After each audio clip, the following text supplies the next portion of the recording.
Bom dia, boa tarde e boa noite. Meu nome é Zanzoni, sou do canal Cria da Verdade e viemos trazer aqui mais um comentário de alguns acontecimentos no momento.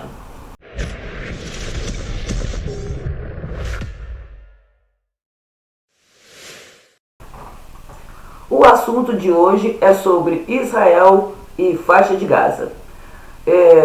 Veio uma entrevista no jornal Jovem Pan com o professor Rodrigo Silva, no qual ele explica essas palavras sobre hebreu, Israel e judeu. Então vocês vão dar uma olhadinha para entender melhor o que se passa nesse momento com essa guerra. Vamos lá. Como é que a gente pode simplificar e explicar para as pessoas que estão acompanhando o programa e estão vendo agora pela primeira vez esse momento que você já conhece muito bem, né? Quando eu até falei, para mim é um prazer, entre aspas, de estar com vocês, mas não por essa temática. Sim, eu queria estar discutindo outras coisas aqui.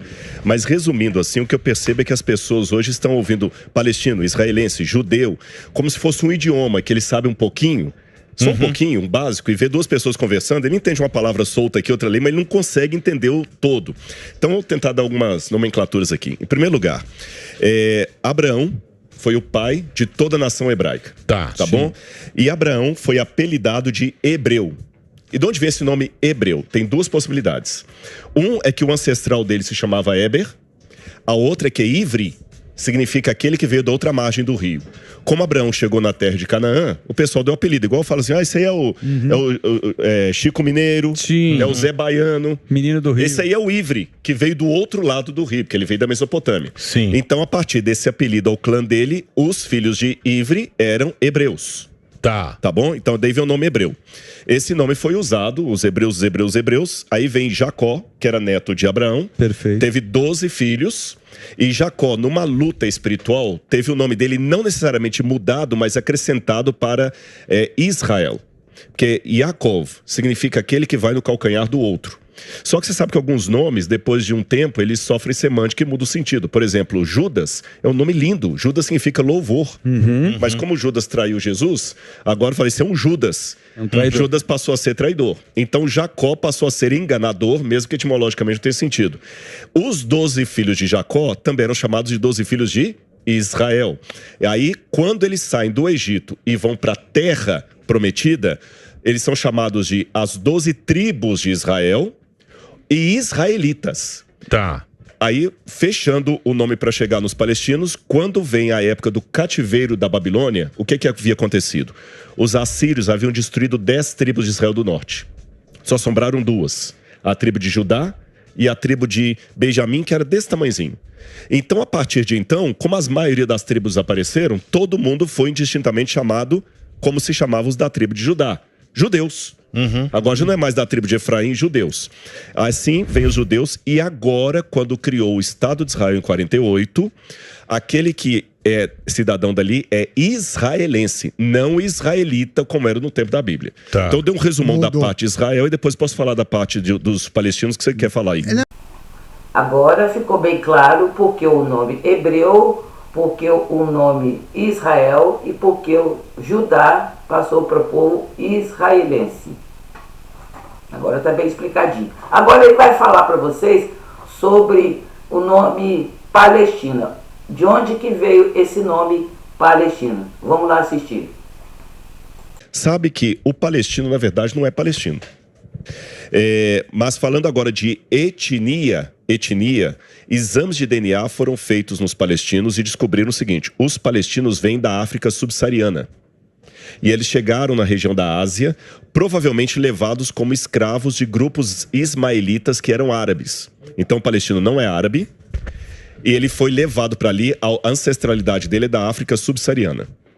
Os filisteus, que ocupavam a atual faixa de Gaza, vêm da região do Mar Egeu. Tá bom? Então, os filisteus vieram do Mar Egeu.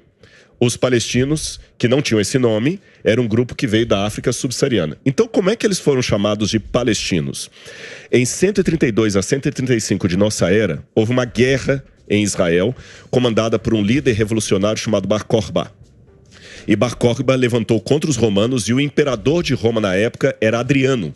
Foi ele, né, que deu... Ele, exatamente, ele sufocou, e para poder vingar dos judeus, ele mudou o nome da terra para Síria-Palestina. Certo. E o que é Palestina? Vocês sabem, só para o pessoal de casa entender, há uma diferença entre tradução e adequação ao idioma. Por exemplo, se eu digo assim, eu vou te enviar um correio eletrônico, eu estou traduzindo o inglês e-mail.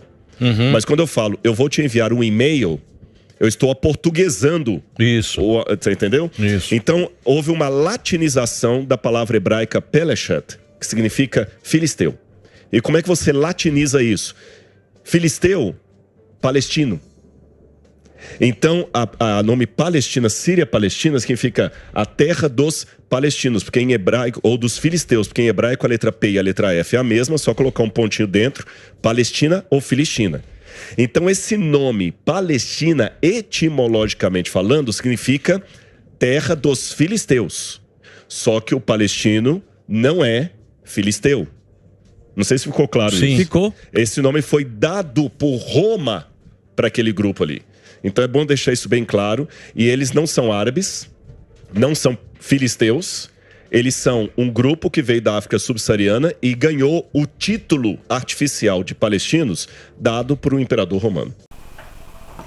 Agora, o jornalista Roberto Mota fez uma pergunta muito interessante que até eu também gostaria até de saber. E agora eu já ouvi o vídeo, né? E agora eu estou sabendo o motivo. Mas a pergunta foi o seguinte: por que não os judeus têm a chave do Domo da Rocha? E são os muçulmanos que têm essa chave para poder entrar no Domo da Rocha. Aliás, o nome não é Domo da Rocha, o nome é outro, né? Esse foi um nome que o povo cristão deu ao local. Mas vocês vão saber aí o motivo por quê. Vamos lá. Eu queria fazer outra pergunta aqui pro Rodrigo, que é a seguinte: Rodrigo, eu sou curioso, gosto de ler, conheço um pouco de história, mas não conheço tanto quanto você. Agora, pelo que eu me lembro, quando começou a expansão árabe, quando se criaram os califados, os árabes ocuparam lá a Península Ibérica, os judeus gozavam de uma certa proteção dos árabes, né? Porque eles eram um dos povos do livro. Eu fui a Israel alguns anos atrás, visitei a igreja do Santo Sepulcro, e me contaram que, pela tradição lá, a chave da igreja fica com uma família muçulmana. Desde quando começou esse fanatismo muçulmano contra os judeus, se a tradição árabe começou com uma tradição de tolerância? Olha, excelente pergunta, Mota. Quando a gente pega lá atrás, eu acho que eu mencionei rapidamente aqui que quando Maomé começou as primeiras pregações dele em Meca, quem apoiou Maomé contra os inimigos de Maomé eram famílias de judeus. E realmente, o islamismo por muito tempo reconheceu Israel como sendo o povo do livro, porque eles eram monoteístas. E na Península Ibérica, quando eles se expandiram ali também, os judeus foram assim também bem tratados pelos muçulmanos. Acontece o seguinte: quando Maomé morreu, já tinha uma disruptura ali no islamismo entre os sunitas e os xiitas. Quem vai dar continuidade ao trabalho do profeta? Os parentes dele ou os homens de confiança dele? Então, o sonho frustrado de Maomé é que ele nunca conseguiu fazer o grande Estado Islâmico, porque sempre tinha divisões entre eles. Porém, a confusão, a meu ver, começa no século XII. Por que no século XII? Quando a igreja na Europa começa, junto com os feudos, a mandar cavaleiros templários para atacar Jerusalém, ali começaram alguns a verem os cristãos como infiéis. É a primeira vez que o nome infiel é atribuído a cristão, e a partir do século XII, quando começam as cruzadas. Mas ainda não era uma coisa dinâmica. Quando eles estavam fora da Ásia, eles reconheciam bem os cristãos. Quando estavam em Jerusalém, eles viam os cristãos como inimigos, porque eram os cavaleiros templários, os cruzados. Então, naquela briga toda ali, sempre ficava assim. Lá eles eram rivais, mas na Europa estavam tudo bem. Quando depois os árabes são expulsos da Península Ibérica, é justamente um período que vai surgir uma outra contraofensiva dos muçulmanos. Não através de um grupo árabe, mas através de um grupo turco, os otomanos. Em 1517, eles ocupam aquela região, entendem que os cristãos são inimigos, invadem ali, tomam Istambul, que na época era Constantinopla, acabam com a Idade Média, e desde 1517 até 1917, todo o Império Otomano sempre reconhecia os cristãos como inimigos, inimigos, inimigos.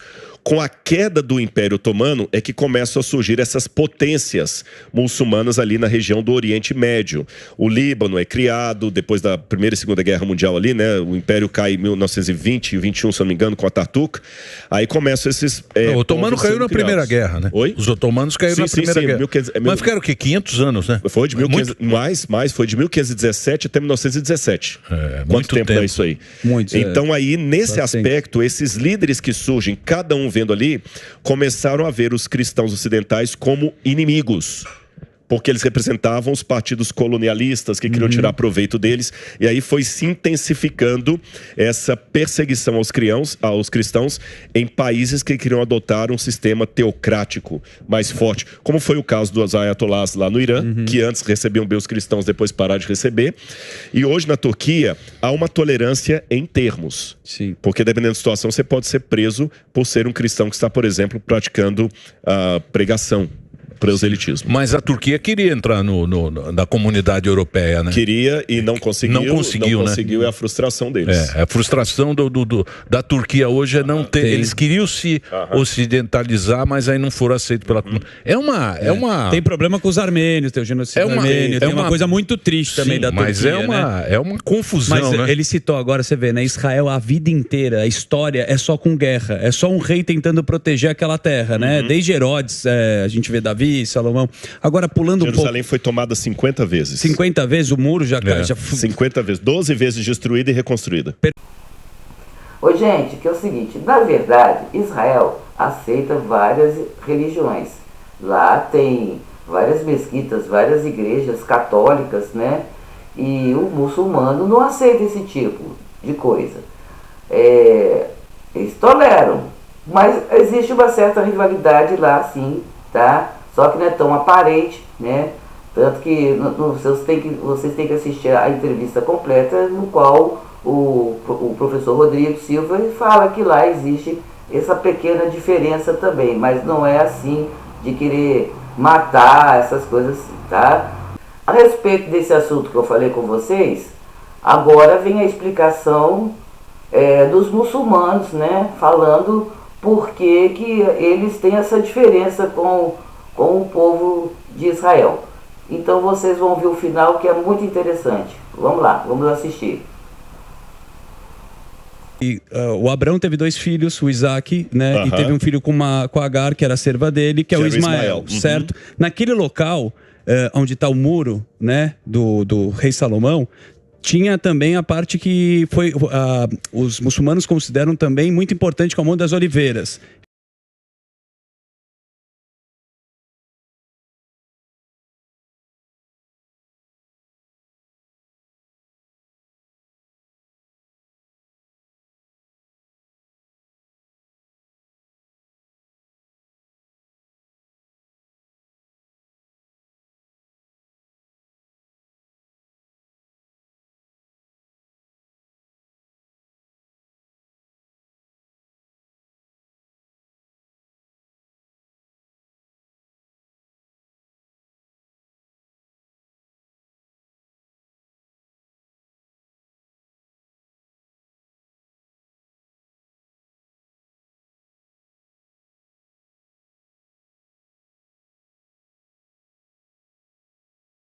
Eles são próximos dos lugares. Não, na verdade, só corrigindo, não é o Monte das Oliveiras, é o Domo da Rocha. Domo da Rocha.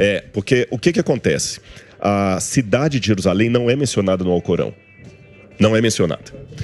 Quando Maomé começa a pregação do Islã, é bom deixar isso claro aqui, quem apoia Maomé no início, quando ele estava sendo perseguido em Meca, eram judeus. Perfeito. Família de judeus, porque ele defendia o monoteísmo, então vão ajudar alguém que está defendendo o monoteísmo. E cobrava menos. Quando Maomé... Isso foi muita... Maomé ele cobrava menos. Cobrava menos. Claro.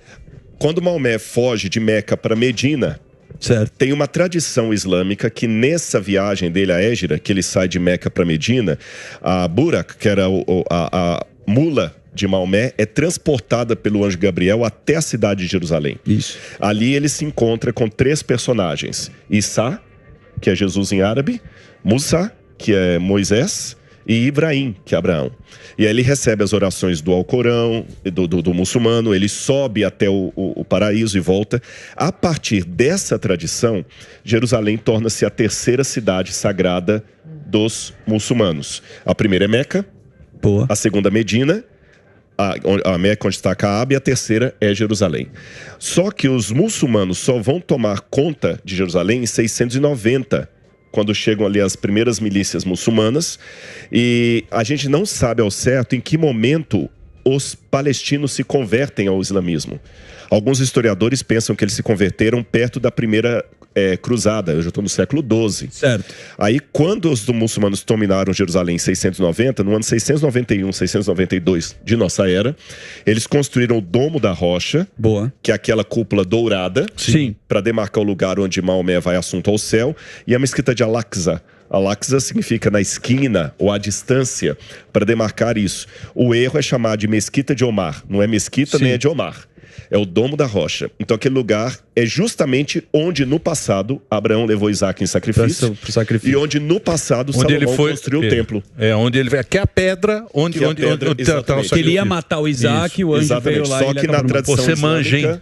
O filho do sacrifício não foi Ismael, foi Ismael e foi no outro nessa lugar. frase do Elisa, Ei, Rodrigão, você manja. Nessa frase, você manja. Te ouvir é uma aula, você sabe tudo. A nossa geração está evoluindo, está chegando uma nova geração, e eu acho que vai ser muito mais difícil daqui para frente as pessoas acreditarem no Apocalipse, na volta de Jesus.